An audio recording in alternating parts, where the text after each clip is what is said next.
Alright, are you the lady driver? You just call me a lady, Herife.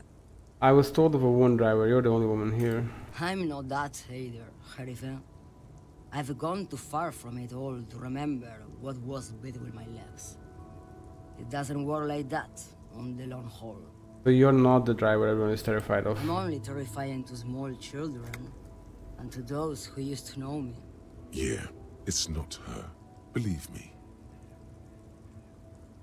Then who is the female driver I was told of? How should I know? Do I look like I spend a lot of time with the other communers sniffing around when I have my movies to go to? You said long haul, that's... The big ones, the trucks. There's no women and men there, it's all just... In the middle of this town, there's a ghostly motorway. It takes all the people where they want to stay. You feel very cold suddenly, as if standing face to face with a terrifying adversary. Then the feeling dissipates, and all you see is an aging woman. In the background, a quiet song seeps from her cabin into the air. Why are you scared to the people who used to know you? Because they can no longer recognize the person I once was. That's all I needed to know, thanks. Was him.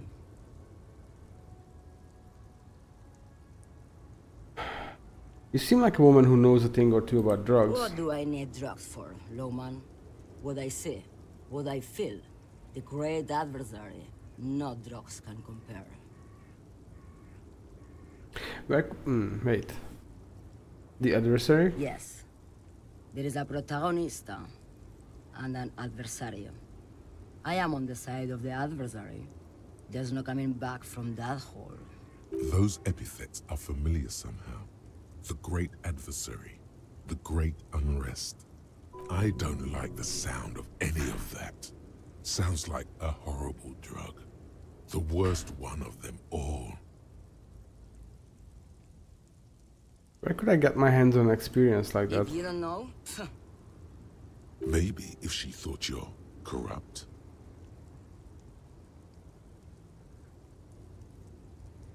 Everard sent me. Place finger on the side of your nose and tap who twice. the fuck is Irad? Union boss? Ah, and what do I care about the union boss? He's no Gabriel. He's no Franco Negro.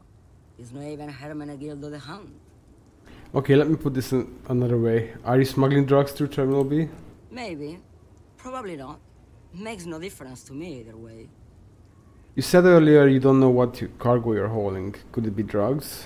Just this month, I made half a dozen trips from Saramiriza to Grat on the U41A. What do you think they take from Saramiriza to Grat, Lowman? I don't know, that's why I'm asking you. It's diamonds, Lowman, obviously. Damn this. Make her answer.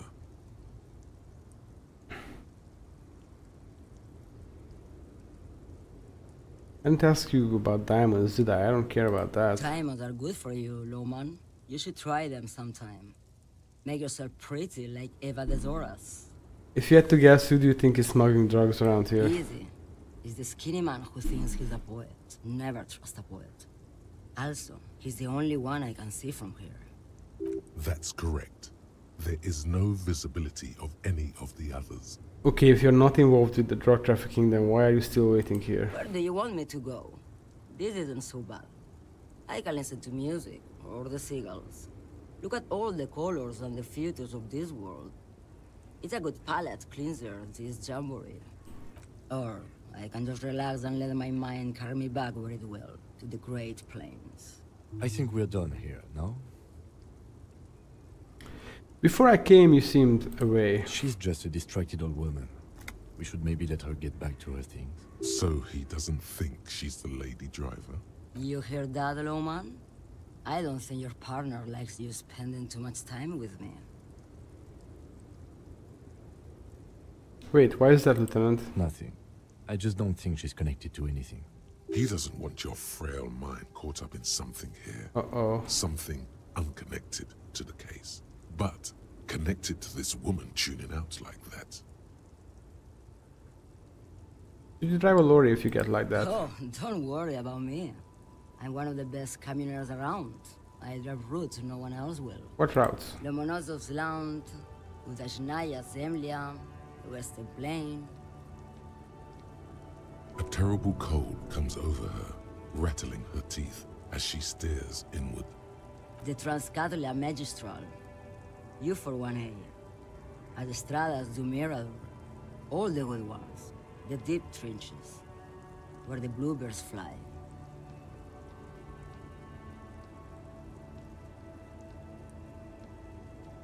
I'm something of an expert in blacking out. You should take better care of yourself. You're right, Lawman. I'm the one who should take my health more seriously. Thank you for looking out for me. A correct appraisal. You're quite shabby. Is that all you woke me up to say? Thank you for now. Yes, go. Enough jamboree. I need to get back to Mesquite.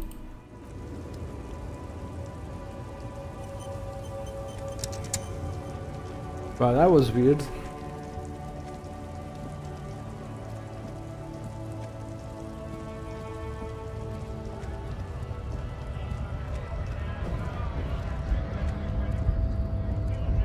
Right, two.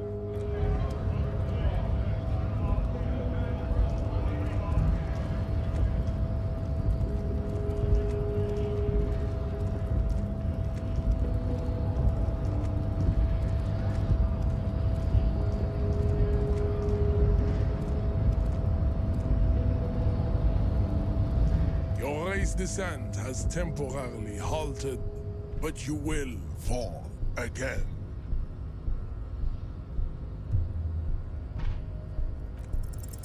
Go ahead. Don't be shy. Just ask for race secrets. No, I better not say anything on this topic. That's understandable. Jean-Luc Measurehead is a sage and an intellectual giant of race theory. Who are you? Handmaiden of Al. Wow. I can't believe we failed such a high chance though. A higher chance roll. Why are you not with the Hardy Boys? I am not the first line of defense. I am the last. In addition, these so-called Hardy Boys are an effeminate clique of bodybuilders. Their company is spiritually degrading. You pick up on something artificial in his tone, like he's putting on an act. This is unlike him. He is usually more himself. There's more to it. What have you got against them? Fine. They have recently fallen under the influence of a possibly sexually perverted female vagrant and a narcotics peddler. It's shameful. What do you mean? Find out for yourself. Endomorphic blob. Interesting.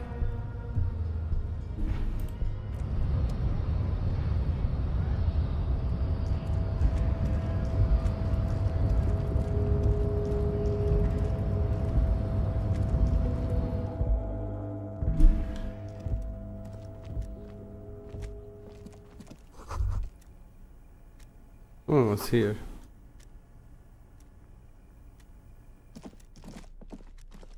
The file cabinet stands steady as ever, and the drawers. You know what? Slide. We're gonna do that. Where's Volition? Let's see if we have anything that will help with that.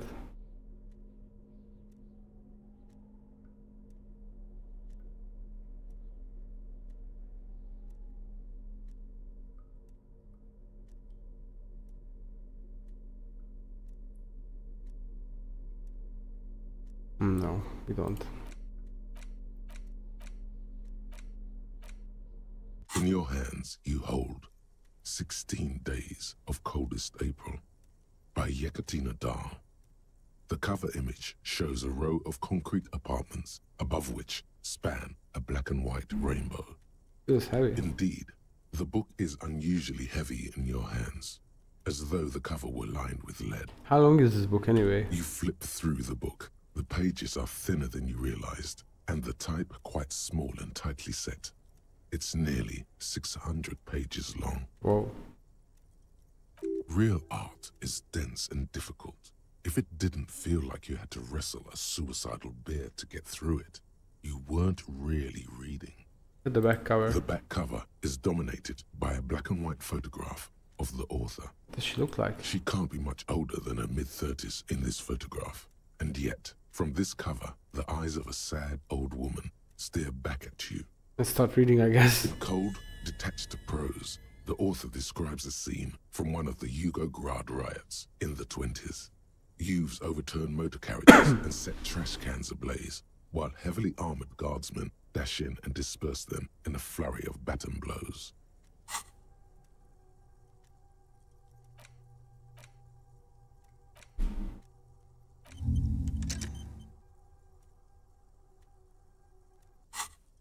The Yugograd riots took place from 27 to 29. Fueled by ethnic unrest and the state's repressive tactics, these events are often seen as marking the end of a brief period of liberalization known as the Yugograd Spring. Like all such periods, it is frequently memorialized in art and literature.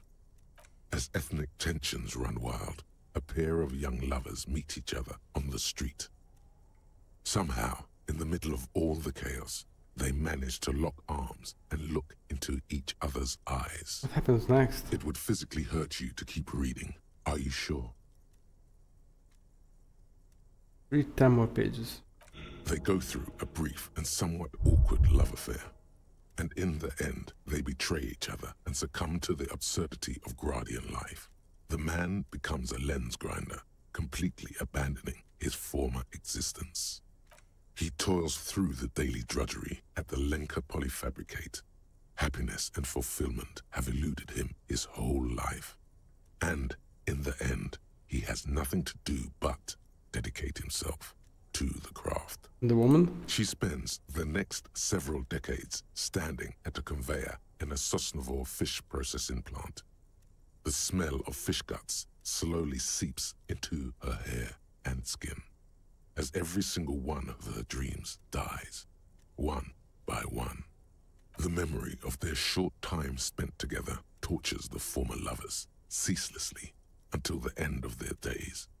Years pass in solitude, their bodies growing ever more decrepit. Why can't I put this book away? As life leaves their remains between the soil sheets, their final thoughts are filled with regret. Not glad I read this. Rigorous self-critique. Here it is. Hard facts from the man you are. You once jerked off in the locker room and were caught. You held a young woman by the arm and kept her Oh in God. your apartment Oh for no. 20 minutes against her will. Jesus. That's right. These are not flights of fancy. These are real deeds, Harry, emerging from the darkness of your past. You tried shooting a fleeing suspect in the foot, but Oh hit him no. in the pelvis, crippling him for Oh life. fuck, we're a And horrible piece of above shit. all, you let life defeat you. All the gifts your parents gave you, all the love and patience of your friends, you drowned in a neurotoxin. You let misery win, and it will keep on winning till you die, or overcome it.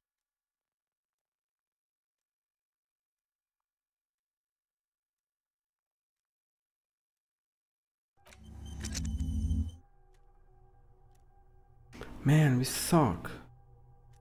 Oh, it's bad. Let's try this roll then. The file cabinet stands steady as ever, and I'm Fuck. trying hard, but the data here is unbelievably dry. Something about containers. The drawer slides. But I do think this is what we need.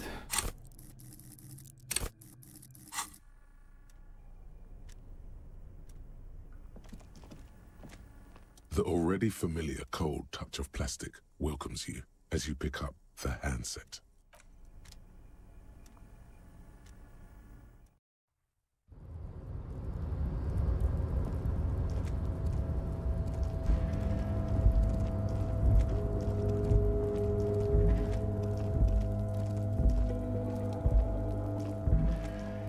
This is the night what?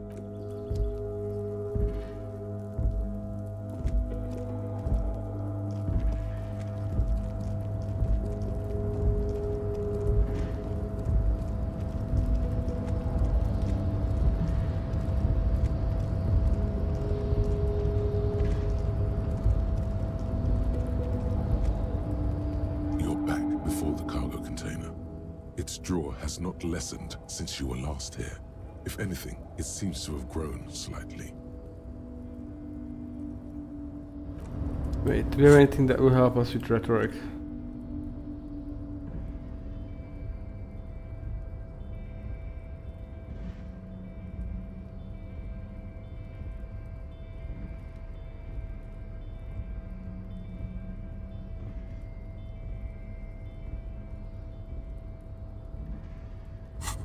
Well, I mean, let's try that roll, I guess. You're back before the cargo container. And as Pretty it's good roll, though. always been.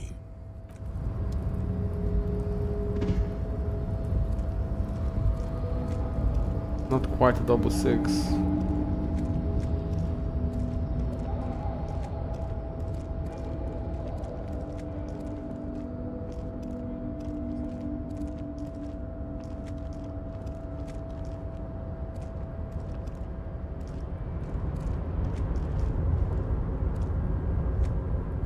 Oh, hey, mister.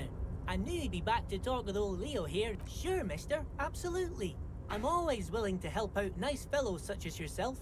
You're Ruby, right? Oh, yes. Born and raised in Arish, mister. Mum had to leave my dad after he got a bit violent. Took us here to the new world. I was about 10 then. Too old to lose my accent then. People say us Ubis are up to all sorts of trouble with sheep and other animals boy. and whatnot. I just want you to know there was never any of that where I come from. No, sir. Those are just nasty. Thank you for clarifying that, sir. Do you work here? Yes, yes. Everybody needs a job, and this is mine. I'm Leonard, by the way. Leonard Bellick. But everyone calls me Leo. I'm like Mr. Everett's right-hand man when Mr. Edgar is out of town, and Mr. Edgar's right-hand man when Mr. Everett is away. Actually, Miss Beaufort is the right-hand man, but she's a lady. Who is this, Miss Beaufort? A real pretty lady with a skin like those Douai Sucre candy bars my missus likes so much. Them are real nice to suckle on once the dinner is done and me and the missus sit down beside the radio. But I can't listen to the radio all the time. There's so much to do around here and I'm always busy keeping things running here. Yes, Hold I on. am. Who's, Yes, I am. who's this Miss Beaufort you mentioned? Oh, Lizzie. She is a real Oh, sharp that's the gardener. Mr. Everett put her through some Gardener. fancy school and everything, east of the river. 4 years she was gone, and when she came back, she was all fancy and lawyerly. Mm-hmm. He respects that word. That's obvious. But she's a real nice girl. Grew up in this here neighborhood, knows everybody and gets along with everyone. Real pillar of the community one day, I'm sure. If me missus and me was to have a child, I'd be real happy if she turned out like her. But she can't have kids. Dr. Lemaitre said so. Oh my god, this She guy knows doesn't about shut up. such things. Been a doctor for almost 50 years, she has. Law school? Could she be talking about the union fixer? Okay, AKA so the gardener. this is the union fixer, the gardener. Looks like it. I'm not sure what a fixer is, but she is a real nice girl. Smart as a whip, too. Telling the gardener you know her name might throw her off. Perhaps something to consider later. Where is everyone? The harbor is empty. Look, most of the guys are down at the gates, keeping the scabs from coming in. We're on a strike. The whole union is. You don't have to work when you're on strike. Ha! We haven't worked for 2 months now. So no one is working? Not everyone is down there, of course. Mr. Everard is in his office, where he always is. And Jean-Luc is guarding the gate. But Titus and his boys got into some drunken trouble and Everard sent them on a nice vacation. For a week or so. What trouble did Titus and his friends get into? Oh, I'm not really supposed to talk about that. That's union business. Him and his boys stirred up something in town. Probably drank too much and got into a fight or something. I heard Mr. Everett telling them to take some time off. But what did they actually do? I guess the boys got a bit too rowdy and had to let out some steam. I don't really know the details.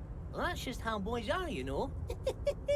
I haven't been in a fight since I was in middle school. Easy, Leo. Let's keep this on the hearties. Look at him. It's not going to be anything useful anyway.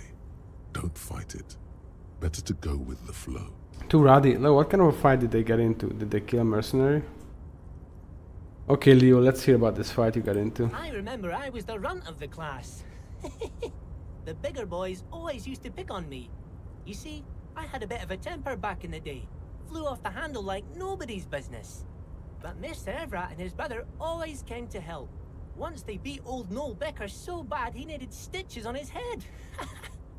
Noel never started another fight with anyone after this. Mr. Evrat and Mr. Edgar are real nice guys, mister. You should go talk to Mr. Evrat. I'm sure you'll be good friends. He's friends with everyone around here.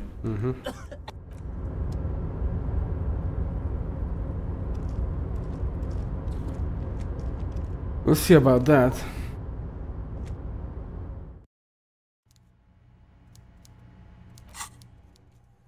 We're halfway done with this.